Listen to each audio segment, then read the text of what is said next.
For 8 years, I lived under the same roof with someone who convinced me I was worthless.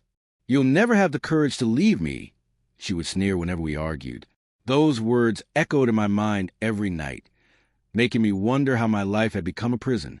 Just last month, during dinner, she said it again after I questioned a suspicious credit card charge. She laughed, locking eyes with me. "Go ahead, leave. We both know you don't have the spine for it." Her confidence was absolute, and why wouldn't it be? Every past attempt I made to stand up for myself ended with me apologizing, even when I had done nothing wrong. Her emotional manipulation had been subtle at first. Small remarks about my career choices, criticisms disguised as helpful advice.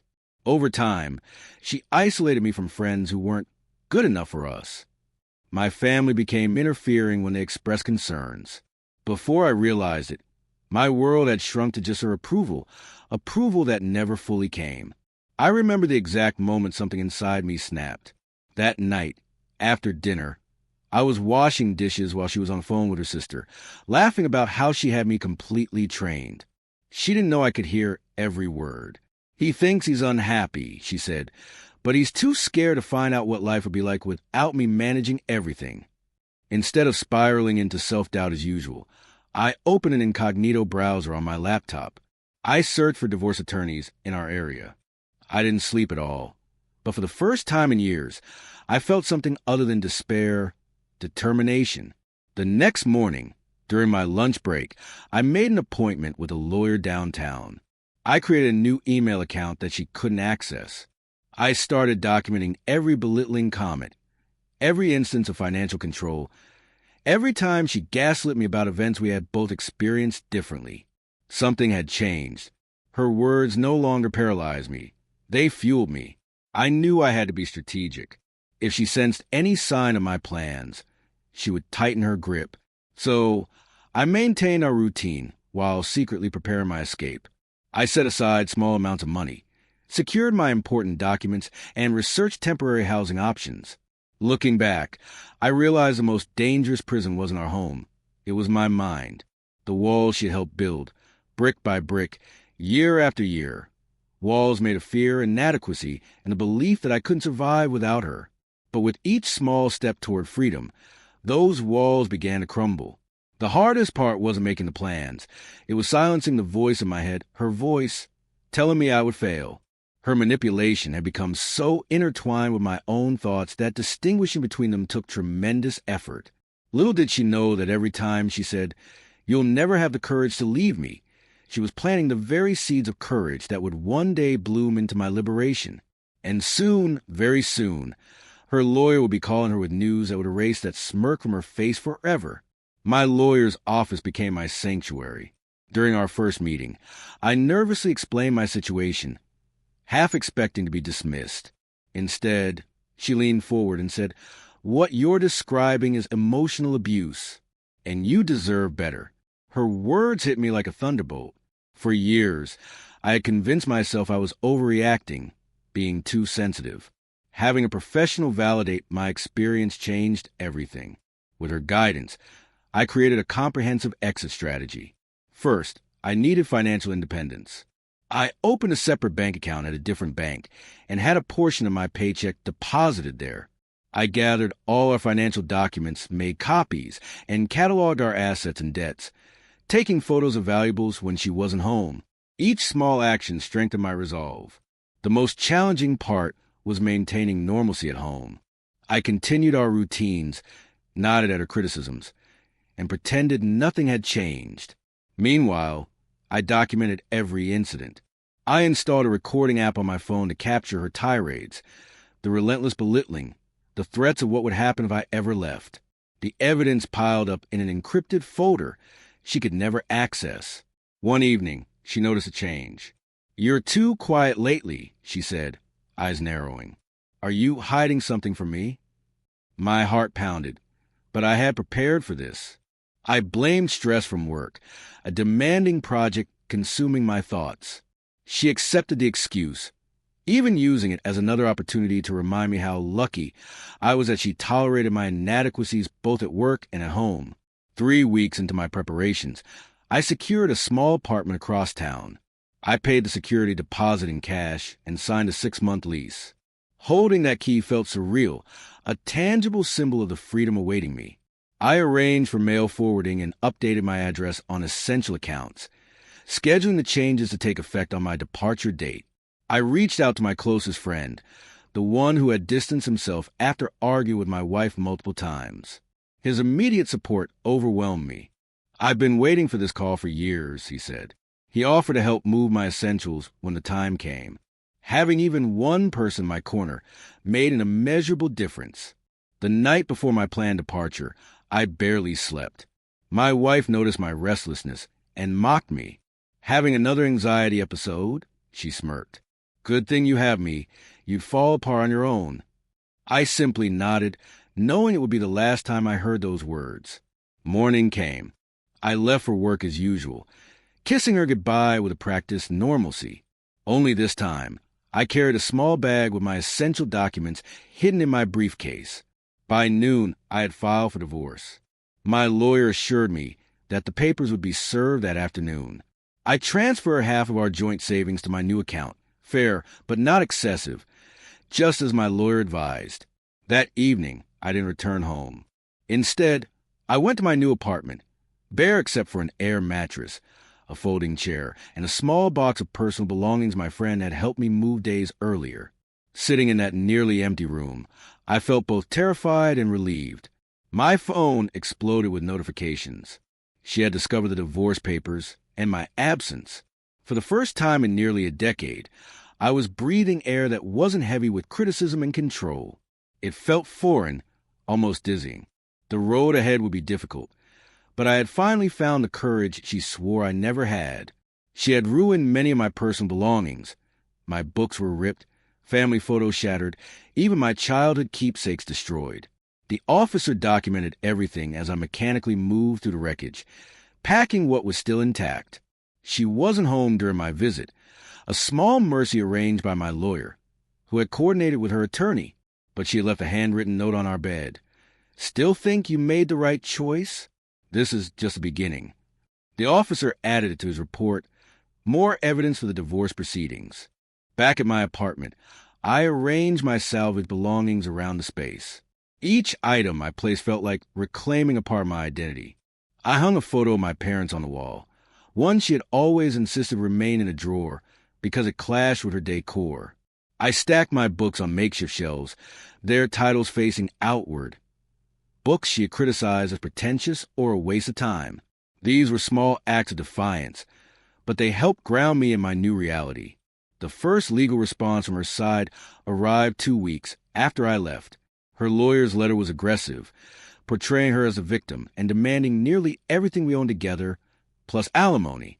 They claimed I had been emotionally unavailable and that she had sacrificed her career to support mine. My lawyer seemed almost pleased when she read it. "They're overplaying their hand," she said. "The more excessive their demands, the less reasonable they appear to the judge." That night, I received an unexpected call from a mutual friend. "She's telling everyone you had a psychotic break," he warned. "Says you've been unstable for months, and she's worried about you." I thanked him for the heads up and added this to my documentation. The narrative she was constructing didn't surprise me. She had always excelled at making herself the victim when confronted. Despite the chaos around me, I began noticing small improvements in myself. I was sleeping better. The persistent knot in my stomach had loosened. I caught myself humming while cooking a simple dinner, something I hadn't done in years. These were small victories, but they reassured me that beneath the fear and uncertainty, I was on the right path. The preliminary hearing was scheduled for the following week.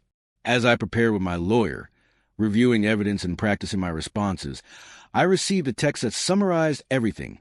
"You think you're brave now? Wait until you have to face me in court." Little did she know, facing her was exactly what I was finally ready to do. The courthouse loomed before me, imposing and cold. I straightened my tie, took a deep breath, and followed my lawyer through the heavy doors. We arrived early to prepare, mentally reviewing our strategy one final time. "Remember," my lawyer said, "stay calm, no matter what she says or does. The judge is watching everything." I spotted her in the hallway, huddled with her attorney. She was a perfect picture of distress. Subtle makeup accentuating her seemingly exhausted eyes, conservative clothing, her posture portraying vulnerability. When she noticed me, her expression flickered, momentarily shifting from practiced sorrow to raw hatred, before quickly resuming her victim facade. That brief glimpse of truth strengthened my resolve. Inside the courtroom, her attorney spoke first, painting me as a cold, distant husband who had abandoned her without warning after she had devoted her life to supporting my career. He described how devastated she was, how bewildered by my sudden departure. The performance was masterful. She dabbed at non-existent tears as he detailed her emotional suffering and financial needs. When my turn came, my lawyer methodically dismantled their narrative. First came the documentation, dates, times, and transcripts of verbal abuse. Then the recordings, selected carefully to demonstrate the pattern of manipulation. Her voice filled the courtroom. "You think anyone else would put up with someone as pathetic as you? You should be grateful I stay." The judge's expression remained neutral, but I saw her taking detailed notes. Most damning was the evidence of financial control, bank statements proving how she monitored every purchase I made while freely spending on herself. Emails where she berated me for buying lunch without permission while simultaneously hiding her own excessive shopping. Text messages threatening to restrict my access to our joint accounts if I didn't fall in line. Throughout our presentation, I watched her expression shift, from confident to concerned to barely controlled fury. When the judge asked her directly about the recordings, she claimed they were taken out of context or that she had been provoked. Her lawyer tried to object to their admissibility, but the judge overruled him. The carefully crafted image of the wounded wife was crumbling. During a brief recess, I overheard her berating her lawyer in the hallway. "Fix this," she hissed. "I told you make him look unstable." He responded in hushed tones, clearly trying to manage her expectations. When they noticed me nearby, she immediately switched to sobbing dramatically. The performance was familiar, but its power over me had vanished. When court resumed, the judge addressed temporary arrangements while the divorce proceeded. Her demands for the house, full financial support, and restricted visitation from me with our dog were denied. Instead, the judge ordered an equitable division of our joint accounts and suggested that the house might need to be sold, with proceeds divided. I was permitted to collect more of my belongings with another police escort. The ruling was fair, but far from what she had expected. As the judge spoke, I watched her hands clench into fists, her knuckles whitening. Her lawyer placed a cautioning hand on her arm when she seemed ready to interrupt, a move that would have only damaged her position further. Outside the courtroom, she cornered me while our lawyers were speaking. "This isn't over," she whispered, her voice eerily calm. "You think you won because of one hearing? I'll make sure you lose everything that matters to you." Before I could respond, my lawyer appeared at my side, firmly steering me away. "Don't engage," she warned. That's exactly what she wants. That evening, alone in my apartment, I felt oddly light despite the confrontation. The hearing had confirmed what I had begun to understand during my preparations. Her power existed largely in my perception of it, in the objective light of the courtroom. Subjected to evidence and reason, her manipulation lost its effectiveness. My phone buzzed with a message from my lawyer. "The judge was impressed with your composure today. Stay the course." I placed the phone aside and looked around my sparse but peaceful space. For the first time since leaving, I allowed myself to believe that I might not only survive this battle, but emerge stronger from it. The final reckoning was still to come, but today had shifted the balance in ways my wife clearly hadn't anticipated. 3 weeks after the preliminary hearing, I was reviewing work documents when my phone rang. My lawyer's name flashed on the screen. My stomach tightened. Unexpected calls rarely brought good news these days. I answered with trepidation, bracing for another legal complication. "We received the judge's ruling on the financial disclosures," she said, her voice carrying an unusual note of satisfaction. "She's rejected your wife's claims about hidden assets and her supposed contributions to your career." I sat down, feeling lightheaded as she continued detailing the decision. The judge had seen to the fabricated narrative and ruled almost entirely in my favor regarding our assets. Then came the words that would echo in my mind for days. "Her lawyer just called me. Apparently, she's having quite the meltdown. He described her as inconsolable and asked if we might consider renegotiating certain terms to de-escalate the situation. I closed my eyes, absorbing this information. The woman who had once declared I would never have the courage to leave her was now breaking down over the consequences of her actions. She's unpredictable right now, my lawyer cautioned. Let's keep all communication through official channels. She was right. Even in defeat, my wife could be dangerous, perhaps especially in defeat. That evening, my doorbell rang. I approached cautiously and checked through the peephole. It was her sister. I hadn't spoken to her since leaving, against my better judgment. I cracked open the door slightly. The chain still latched. "She's falling apart," her sister blurted out without any introduction. She got fired for yelling at her boss. "She's been drinking nonstop. This isn't what you wanted, is it?" Her tone carried an accusatory edge, but beneath it, I sensed real concern. I wondered how much she truly knew about our marriage. "I just wanted peace," I responded plainly. "Everything happening now is a consequence of her own decisions, not mine." Her sister seemed ready to argue but hesitated, appearing to reconsider. "She told me you were the one with anger issues," she finally admitted, her voice tinged with uncertainty. "But after staying with her this week..." She trailed off, visibly unsettled. "I've never seen this side of her before. The things she says about you, what she's planning, it's alarming." She handed me a folded slip of paper. "My number, in case things escalate. I can't support what she's doing anymore." After she left, I immediately contacted my lawyer to relay the conversation. She advised me to enhance my security, adjust my routine, install a doorbell camera, and document any further encounters. "This is often the most unstable period," she cautioned, "when they realize they've truly lost control." The next day, an email arrived from her attorney, proposing mediation instead of continuing with the court battle. The tone had shifted significantly, more conciliatory than demanding. My lawyer forwarded it with a brief note. "We're in control now." That night, I allowed myself to reflect on memories I had buried for years, the early warning signs I had ignored, the slow erosion of my confidence, the moments I had thought about leaving but convinced myself to stay. With distance and clarity, the pattern was unmistakable. I had been so entangled in her web of manipulation that I hadn't seen its structure until I had broken free. 2 days later, my lawyer called again. "She's agreed to our terms," she announced. "A full division of assets, as the judge ruled, expedited divorce proceedings, and a mutual non-disparagement agreement." A wave of disbelief washed over me. Why the sudden cooperation? Her lawyer hinted that even her closest allies are starting to worry. Apparently, she made some unsettling statements to her therapist, who had a duty to report them. If she continues fighting the divorce aggressively, she could face a psychological evaluation. Suddenly, everything clicked.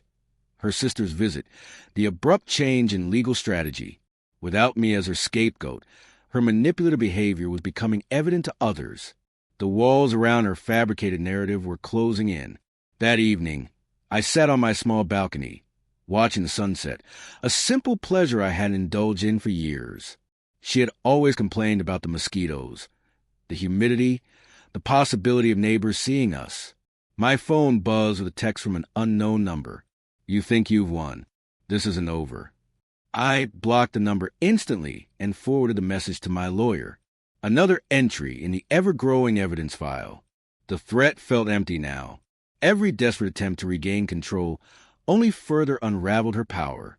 The final divorce hearing was surprisingly uneventful. She sat stiffly beside her attorney, her theatrical displays of emotion replaced by a cold detachment. She barely looked at me. The judge methodically reviewed the settlement. When asked if we understood and accepted the terms, her yes was barely audible. Mine was unwavering. As we signed the last documents, I noticed her hands trembling. Not from sadness, I suspected, but from the effort of suppressing the fury of a situation she could no longer manipulate. Outside the courthouse, under a sky heavy with impending rain, I felt an overwhelming clarity. The legal fight was over, but the journey toward full healing was just beginning. Rebuilding myself would take time. In the 6 months since, I have established a new rhythm. I moved to a neighborhood I had always admired, but that she had dismissed as trying too hard to be charming. I joined a support group for survivors of emotional abuse, where sharing my story helped others recognize their own toxic relationships. Every session reinforced that my experience was neither unique nor deserved. It was a pattern, one many had endured and escaped. I rekindled friendships that had quietly faded during my marriage. Many admitted they had seen the warning signs, but hadn't known how to help. You withdrew more each year, my oldest friend confessed. Whenever we reached out, she answered for you, made excuses for why you couldn't meet up. Rebuilding those connections was both humbling and healing. My career flourished without the constant undermining at home. I accepted a promotion I once would have turned down, afraid of how she would react to my success. My new apartment slowly became a reflection of me, my interests, my tastes, my personality, aspects of myself that had been systematically erased during my marriage. There were difficult days, too, moments when her voice still echoed in my mind, criticizing my choices, predicting my failure. Therapy helped me recognize these intrusive thoughts for what they were, residual effects of prolonged manipulation, not reality. I learned to counter them, to acknowledge and celebrate my progress instead. 3 months after our divorce, I heard she had moved out of state. The news came from a mutual acquaintance who thought I should know. My reaction surprised me. Not relief or satisfaction, just quiet acknowledgement. Her whereabouts no longer affected my peace of mind.